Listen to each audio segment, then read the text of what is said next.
Finding Dory. Dory was a baby blue tankfish. She lived with her parents, Jenny and Charlie. But Dory was not like other fish. She suffered from short-term memory loss. Dory's parents tried to help her with her memory, but nothing seemed to work. One day, her parents taught her how to play hide and seek. Her parents hid while Dory counted. But Dory quickly forgot about the game. When her parents came out of their hiding spots, Dory was sad that she had forgotten again. When she was little, Dory was separated from her parents. Alone, she wandered the ocean looking for them. As Dory swam, she asked the different sea creatures she met for help. As the years passed, Dory forgot all about her parents. She knew she was looking for something, but she couldn't remember what. Then one day, Dory saw a boat pass overhead. Nearby, she heard a panicked voice. "They took my son!" Someone cried out. "My son? Help me, please!" The voice was coming from a clownfish named Marlin. He was looking for a boat that had taken his son, Nemo. Dory knew which way to go. "Hey, I've seen a boat," she told him. "Follow me." Together, Dory and Marlin traveled across the ocean and brought Nemo home. When they returned from their adventure, Marlin invited Dory to live with him and Nemo on the Great Barrier Reef. Dory was very happy in her new home. One day she went with Nemo on a class field trip to see the stingray migration. The stingrays were going home. Dory swam after the stingrays, but she got too close to the edge of the reef. She was pulled into the undertow, and her whole world went black. She had a fuzzy memory of her parents. When Dory woke up, she had a strange feeling. "I remember something. I actually remember something," Dory said excitedly. "Something important." Marlin asked her what it was, but she couldn't remember. But Nemo had overheard Dory muttering about the Jewel of Morro Bay, California. When he told Dory what she had said, it triggered another flashback. "My family? I remember my family," Dory gasped. "They're out there somewhere. Let's go, we have to go." Dory raced off, but Marlin pulled her back. "No, Dory," he said. "California's all the way across the ocean. How come every time we're on the edge of this reef, one of us is trying to leave? For once, can't we just enjoy the view?" Dory looked at Marlin sadly. "Please," she said. "All I know is that I miss him. Do you know what that feels like?" Marlin sighed. "I know what that feels like," he said, remembering how much he had missed Nemo when he was gone. He and Nemo agreed to go to California with Dory. With the help of Marlin's sea turtle friend Crush, the three soon made it across the ocean. When they got to Morro Bay, Dory swam around shouting for her parents. A group of hermit crabs tried to shush her, but they were too late. Dory had woken a giant squid. The squid chased the trio and grabbed Nemo, but the squid lost its grip and the friends were all flying into nearby kelp first. As Marlin comforted Nemo, he lashed out at Dory. "Go wait over there and forget," he told her. "It's what you do best." Upset, Dory went to find help. Suddenly, she heard a voice. Dory swam to the surface, calling out to Nemo and Marlin. "Guys, I found help," she cried. Marlin and Nemo caught up with Dory just in time to see a pair of hands grab her and take her away in a boat. The humans dropped Dory into a fish tank and clipped an orange egg to her fin. Suddenly, an octopus popped out of the sink next to her. His name was Hank. He was actually a septopus, an octopus with 7 tentacles. Hank told Dory that she was in quarantine, where sick animals were treated before being released back into the ocean. Then he explained what her tag meant. It's a transport tag for fish who can cut it inside the institute, he said. They get transferred to permanent digs, an aquarium in Cleveland. Dory told Hank that she couldn't go to Cleveland. She had to get the jewel of Morro Bay, California, to find her family. Hank looked at her confused. That's the place. He explained, the Marine Life Institute, the jewel of Morro Bay, California. You're here. Dory looked around. I'm from here, she gasped. Hank asked her what exhibit she was from, but Dory couldn't remember. The octopus offered her a deal. If he helped Dory find her family, she would give him her tag so that Hank could go to Cleveland at her place. Dory agreed, and the pair took off.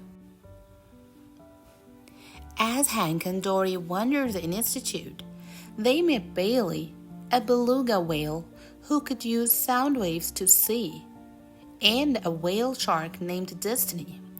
Destiny knew Dory. You and I were friends, Destiny said. We talked through the pipes when we were little.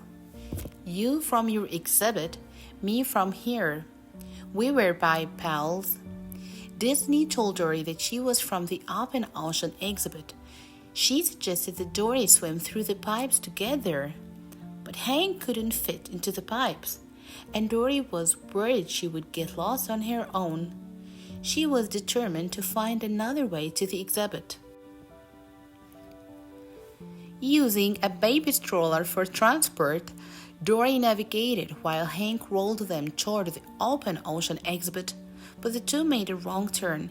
They ended up in the touch pool, a tank where children got to touch sea creatures. Hank was scared, but Dory encouraged him to just keep swimming. Finally, they escaped. Dory looked up. They had made it to the open ocean exhibit. Dory gave Hank her tag. You know, I think I'm going to remember you, Dory told her new friend. Hank shook his head. You'll forget me in a heartbeat, kid, he said. I'll have a hard time forgetting you, though. Gently, Hank dropped Dory into the tank. Meanwhile, out in the ocean, Marlin and Nemo were looking for a way to save Dory when they met 2 sea lions. The sea lions explained that the boat would have taken Dory into the Marine Life Institute, where she would be put in quarantine. Marlin was worried. How would he and Nemo get inside to save Dory? The sea lions called for Becky, a bird who lived nearby. Becky scooped up Marlin and Nemo in a bucket and headed for the institute. But Becky got distracted and left the bucket in a tree. Thinking they had been abandoned, Marlin tipped the bucket over. He and Nemo fell out and landed in an aquarium in the institute's gift shop. Marlin looked around. Well, at least we're not stuck in a bucket anymore. Back in the open ocean exhibit, Dory spotted a trail of shells. She followed it and found her child home. Her parents weren't inside, but her memories came floating back. She remembered going outside to look for a shell for her mom and being sucked into the undertow. It was my fault, Dory said sadly. My parents, I lost them. Just then, a crab interrupted Dory's thoughts. He told her that the blue tanks had been taken to quarantine. They would be shipped to Cleveland. Dory couldn't believe it. What? No, she cried. But I just got here. The crab gave Dory directions back to quarantine. Without Hank around, she would have to go through the pipes. Steeling herself, Dory bravely swam forward. Try as she might, Dory couldn't remember the directions. In no time she was lost. Then Dory remembered Destiny. She called out in wail to her friend.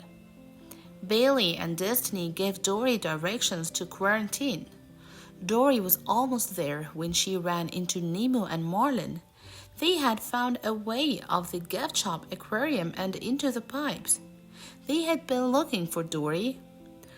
Marlin apologized to Dory. Then he headed back down the pipes. "Follow me," he called to his friend. "It's time to head home." But Dory wasn't ready to go. Wait, she pleaded. My parents are here." The three continued through the pipe together towards quarantine. But Dory was nervous to meet her parents. "Do you think my parents will want to see me?" she asked. "Because I lost them." Marlin smiled at Dory. "Ever since I met you," he began, "you've shown me how to do stuff I've never dreamed of doing." "Dory, because of who you are, you're about to find your parents, and when you do that, you'll be home."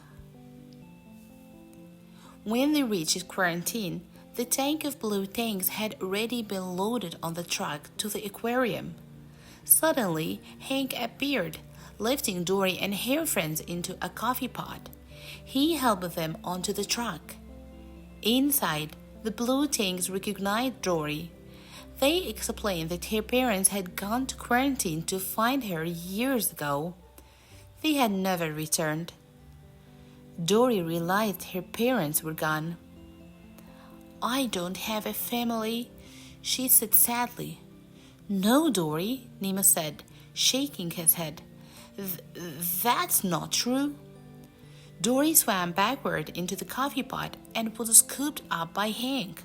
Looking in the pot, Hank was surprised to see that Marlin and Nemo weren't there. "Your orange friends are on their way to Cleveland," he told Dory. Suddenly, an institute worker grabbed Hank. Surprised, Hank dropped Dory. He watched, horrified, as the little blue tank spilled onto the floor and down a drain to the ocean. Dory shot out of the drain into the ocean. All alone, she began to panic. "What do I do?" she wondered. What would Dory do? As Dory swam, she spotted a trail of shells. She decided to follow it. In the distance, Dory saw two figures moving towards her. It was her parents. They were overjoyed to see Dory. They pulled Dory close, smiling through their tears. "It's you! It's really you!" Dory cried. Dory's parents explained that when they didn't find her in quarantine, they realized that she must have gone through the pipes to the ocean. They knew they had to do the same thing. They had been waiting at the same spot for years, hoping Dory would return. When her parents asked her if she had been alone all the time, Dory suddenly remembered her friends. Marlin and Nemo were still on the truck. Dory and her parents swam toward the institute. Dory called out to Destiny to help them. Bailey and Destiny jumped out of their pools and into the ocean. The whale shark was thrilled to see Dory, but Dory didn't have any time to waste. Bailey had used his special sight to locate the truck. Dory asked some otters for help.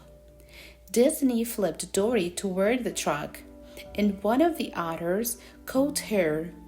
On Dory's signal, all the otters began to hug. It was a cuddle party.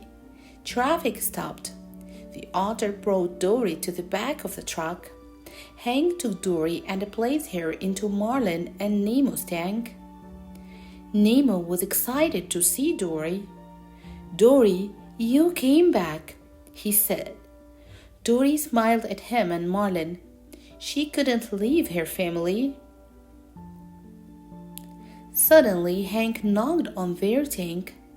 The fish had to find a way to get back to the ocean before it was too late. As Marlin called for Becky, Hank put Marlin and Nemo into the bucket. Hank had just picked up Dory when Becky swooped in and grabbed the bucket. She didn't realize Dory was still on the truck. Dropping Marlin and Nemo into the ocean, she turned around to go back for Dory. Back on the truck, Dory tried to convince Hank to come with them. She didn't want him to go to Cleveland because the best things happen by chance, she told him. Because that is life, and that's you being with me. Out in the ocean, not safe in some stupid glass box. Hank agreed. Just then the truck doors slammed shut, locking Dory and Hank inside. Hank was ready to give up, but Dory refused. There's gotta be a way. There is always a way, she said with determination. Looking up, the two spotted a vent in the ceiling. Hank was relieved. Holy carp, he cried out. There is another way. Together, the pair squeezed through the vent. Holding Dory, Hank stretched himself across the windshield. The two institute workers inside the truck jumped out. Hank took the driver's seat and set Dory in a cup. He steered while Dory navigated. Dory knew they had to get back to the ocean. Nervously, Dory looked at Hank. She was going to ask him to do something crazy. I'm okay with crazy, Hank said, smiling. Together, they drove the truck off the road and into the ocean. Dory, Hank, and the rest of the fish fell into the ocean, where Dory's friends and family were waiting. They were free. A short time later, Dory found herself back to the Great Barrier Reef. Hank, Disney, Bailey, and her parents had come to live with her, Marlin and Nemo. One day, Marlin followed Dory to the drop-off. He was worried that she would forget where she was going and get lost. Dory stopped at the edge, looking out into the vast blue. Then she turned to Marlin. I was just enjoying the view, she said. Marlin settled in next to Dory and turned around. Wow, it really is quite the view, he agreed. Dory looked behind her. Her combined family was gathered together, smiling at her. Dory had a feeling she'd remember this moment forever. The end. I hope you enjoyed the story for today. If so, don't forget to hit the like button and subscribe to the channel. See you next time with a new story. Always be happy and safe. Bye.